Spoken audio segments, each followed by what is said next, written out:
होता है क्या? देखो मेरी जान, मैं तुम्हें सच सच बताऊं, मतलब मैं तुम्हें बिल्कुल बड़े भाई की तरह एडवाइस अगर दूं, ठीक है, अगर मैं एक बिजनेसमैन की तरह तुम्हें एडवाइस दूं तो ये बोलूंगा अबे बैच बिल्कुल लेना है। क्यों? क्योंकि बिजनेसमैन तो चाहेगा कि भाई उसका बिजनेस चले, उसका बिजनेस बिके, उसका बैच बिके, है ना? तो अगर मैं नेक्स्ट टॉपर्स का बिजनेसमैन की तरह तुम्हें एडवाइस दूं तो ये बोलूंगा कि अबे बैच बहुत जरूर है, तुम्हें जरूर लेना है। अगर मैं तुम्हें एज अ बड़ा भैया एडवाइस दूं, ठीक है, जो कि मैं हूं तुम्हारा, तुम भी मुझे मानते हो, अभय बैच क्या है? सबसे पहले तो ये चीज समझो, अभय बैच एक 45 डेज का क्रैश कोर्स होता है, ठीक है? ध्यान से सुनना मेरी बात को, ध्यान से सुनना मेरी बात को।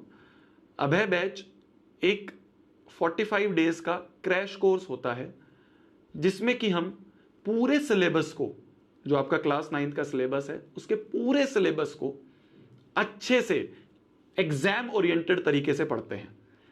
जो हमने पूरे साल पढ़ा वो हमने पढ़ा इन डेप्थ नॉलेज, मतलब यहां पे मैंने आपको एक एक चैप्टर में बतेरे क्वेश्चंस करवाए हैं, इतने सारे क्वेश्चंस करवाए, उनमें से बहुत सारे ऐसे क्वेश्चन हैं जो मुझे पता है एग्जाम में नहीं आने वाले, पर फिर भी मैंने करवाए हैं, फिर भी मैंने करवाए हैं, क्योंकि ये एक ईयर लॉन्ग बैच है। आरंभ बैच एक ईयर लॉन्ग बैच है। तो ईयर लॉन्ग बैच में क्या होता है? ईयर लॉन्ग बैच में क्या होता है? ईयर लॉन्ग बैच में आपको इन डेप्थ पढ़ाना होता है, छोटे छोटे बेसिक बेसिक चीजें भी पढ़ानी होती हैं। अभय बैच एक एग्जाम ओरिएंटेड बैच है, उसमें जो पढ़ाया जाएगा वो है जो एग्जाम में आने वाला है। हमारे एक्सपीरियंस से हम वो पढ़ाते हैं जो आपके एग्जाम में आने वाला है, क्योंकि उस समय आपके पास इतना टाइम नहीं है कि आप फालतू के फॉर्मूले या फालतू के भी सवाल करते रहो जो शायद एग्जाम के काम के है भी नहीं। वो सारे हमने आरंभ बैच में कर लिए। तो अगर आपको ऐसा लगता है, मैं फिर बोल रहा हूं, मैं तुम्हें बिल्कुल क्लियरली बोल रहा हूं, मैं तो कहूंगा मत लो यार, तुमने तो पूरे साल पढ़ा है।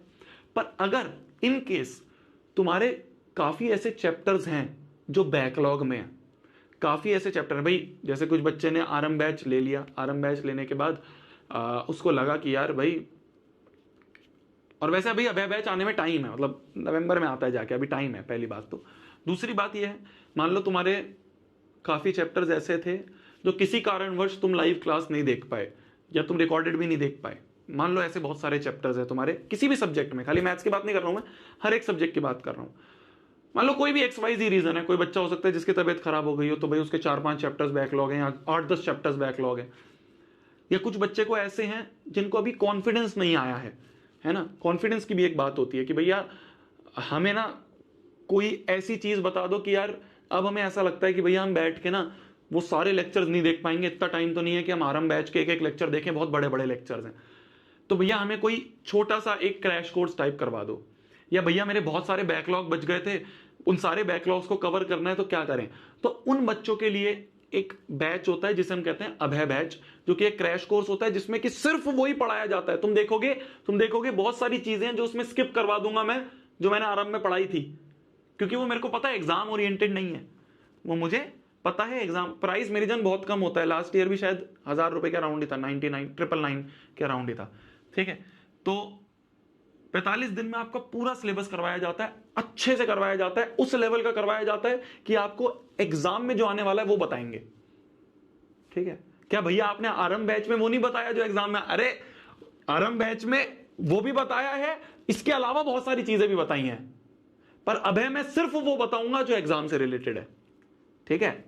अंतर समझना, अंतर समझना। तुम ये मत सोचना भैया आपने फिर आरंभ में नहीं बताया क्या हमें कि जो एग्जाम में आने वाला है वो आपने आरंभ में नहीं बताया, आप सिर्फ अभय में बताओगे। नहीं मेरी जान, तू गलत ले रहा है, तू गलत ले रहा है, तू गलत ले रहा है।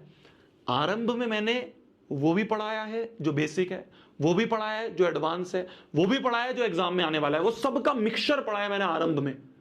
अभय में इन सब में से सिर्फ वो चीज पढ़ाऊंगा, सिर्फ वो चीज रिवाइज करवाऊंगा जो एग्जाम से रिलेटेड है। समझ में आई मेरी जान? समझ में आई मेरी जान? तो ये होता है अभय बैच। तो अगर तुम्हें फील हो रहा है कि भैया कॉन्फिडेंस नहीं आ रहा है, या भैया बहुत सारे बैकलॉग थे, अब मेरे पास इतना टाइम नहीं है कि मैं बैठ के भैया बड़े बड़े लेक्चर्स देख पाऊं, मेरे को तो भैया, और खाली एक सब्जेक्ट नहीं है, 5-5 सब्जेक्ट हैं, 6-6 सब्जेक्ट हैं, सबके बैठने देखने बैठ जाऊंगा तो कितना टाइम निकल जाएगा। तो उनके लिए वो बैच होता है अभय बैच, ठीक है? तो अगर तुम्हें लगता है तो तुम लेना। मैं फिर बोल रहा हूं, मैं यार बिजनेसमैन होते तो फिर हम तो कुछ और ही कर रहे होते, है ना? बिजनेसमैन होते तो हमारी कंपनी बहुत बड़ी होती। हमारा काम है जितना सफिशिएंट है उतना तुम्हें बताना, तुम्हारा मन है तो तुम लोगे, तुम्हारा ऐसा लग रहा है कि भैया मेरा तो सब हो रखा है, भैया मैंने तो आरएम बैच के एक लेक्चर लिया था, मैंने तो आरएम बैच के एक क्लास ली थी, मैंने तो आरएम बैच का सारी डीपीपी करी है, सारा होमवर्क करा है। अगर तुमने हर एक चीज करी है, जितनी मैंने होमवर्क दिए हैं सारे तुमने करे हैं, जितने मैंने डीपीपी दिए हैं सारी तुमने करी है, तुम रेगुलर क्लासेस में आए हो आरएम बैच में, इस वाले आरएम बैच में अगर तुम रेगुलर क्लासेस में आए हो तो तुम बिल्कुल मत लेना अभय बैच। क्यों? क्योंकि तुमने सारी चीज ऑलरेडी कर ली है यहां पे। पर अगर इन केस तुमने क्लासेस नहीं ली हैं, तुम बीच में किसी कारणवश छूट गए थे, क्लासेस नहीं ले पाए थे, या फिर किसी कारणवश बहुत सारे बैकलॉग्स हैं, तुमने डीपीपीज नहीं करी हैं, तुमने होमवर्क नहीं करा है टाइम से, और वो सारी चीजें तुम चाहते हो कि अब मैं उठ गया हूं भैया, मेरे अंदर एक जोश आ गया है, तो तुम्हारे लिए अभय बैच होता है। ठीक है।